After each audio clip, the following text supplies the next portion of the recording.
السلام علیکم ورحمۃ اللہ وبرکاتہ۔ صفوں کو سیدھا کرنا یہ نماز کا حصہ ہے۔ اللہ کے رسول صلی اللہ علیہ وسلم کندھوں پہ ہاتھ رکھتے، سینوں پہ ہاتھ رکھتے اور کہتے تھے استو اعتدلوا سو الصف، سیدھے ہو جاؤ، یہ سیدھے ٹھیک ٹھاک کھڑے ہو جاؤ، سو صف صفوں کو سیدھا کرو، اور جو ہے آگے پیچھے نہ ہوا کرو۔ اللہ تعالیٰ تمہارے دلوں میں پھوٹ ڈال دے گا، خالی جگہ بیچ میں نہ رہنے دو۔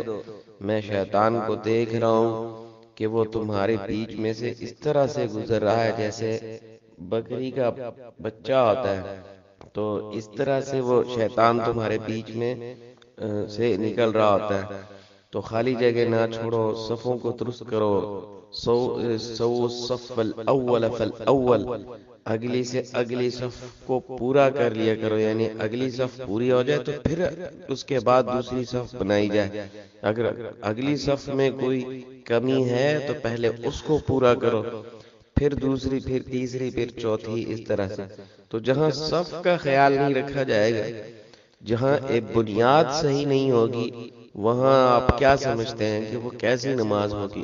یعنی نماز کے آداب، اخلاق اور ہر چیز کا خیال رکھنا پڑے گا، ورنہ اب آپ دیکھیں گے اس طرح صحیح مسلم وغیرہ میں آپ کو اتنی روایتیں ملیں گی کہ اللہ کے رسول صلی اللہ علیہ وسلم کی پہلی رکعت جو ہے وہ کیوں دوسری رکعتوں سے لمبی ہو جاتی تھی، کیونکہ اس میں زیادہ وقت جو ہے وہ صفوں کو درست کرنے میں لگ جاتا تھا۔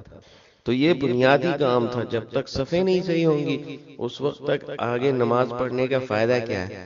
اب یہ بات کرنا کہ ہو جاتی ہے نماز نہیں ہوتی ہے، تو اس کا ہمیں نہیں پتا، کیونکہ اس طرح کے الفاظ پھر وہ مانگتے ہیں کہ حدیث میں یہ دکھائیں کہ نماز ہوئی نہیں ہوئی۔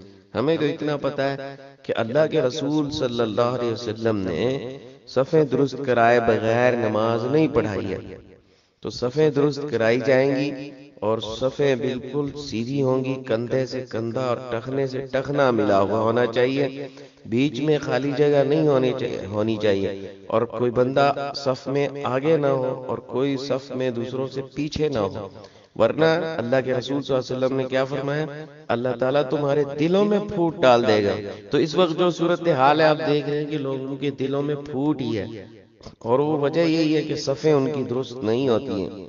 اور اگر ایک صف مسجد کے اندر بھی ہے نا، آپ باہر کی بات کریں، مسجد کے اندر بھی جو صف ہوتی ہے اس کو آپ دیکھیں نا، تو بیچ میں اتنی خالی جگہ ہوتی ہے ہر بندے اور دوسرے بندے کے بیچ میں کہ آپ حیران ہو جائیں گے کہ پتہ نہیں ان کو ایک دوسرے سے کوئی خار ہے یا کیا چکر ہے کہ وہ جڑ کر کھڑے ہوتے ہی نہیں ہیں۔ وہ سیسا پلائی دیوار جو ہوتی ہے نا، وہ نہیں نظر آئے گی آپ کو۔ جزاکم اللہ خیرا۔